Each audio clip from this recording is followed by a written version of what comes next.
Hallelujah. Amen. Glory to God. Amen.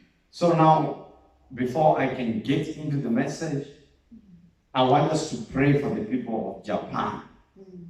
Do you hear me? I said we must pray for the people of Japan. The people of Japan, we must bring them before God. Why must we pray for the people of Japan? There is an earthquake. So the authorities must, I don't know, they have to look at their geographical instruments and try to locate the area so that if possible they evacuate the people. Because there's an earthquake that is brewing in that nation of Japan. We love the country so much, we pray for them. We don't want disaster. Amen. Amen. But this is what God says when we pray. He said, pray also for the people of what? Japan.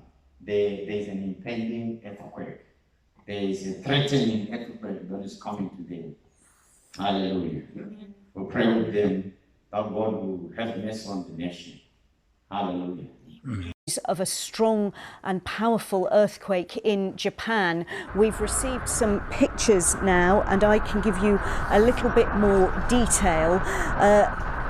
A tsunami warning indeed has been now issued in Japan after this powerful earthquake, which measured 7.3. Now the earthquake struck off the northeast coastline of Japan, but this has repercussions, and as you can see, many homes in Tokyo and other places have lost power. At least 2 million homes have lost power, some in the capital, Tokyo. As I say, the epicenter of this earthquake was off the coast, but a metre-high wave is expected to hit land, and people have been warned to move away from coastal areas because of fears of a tsunami. But I think these pictures give you a sense of the strength of that earthquake.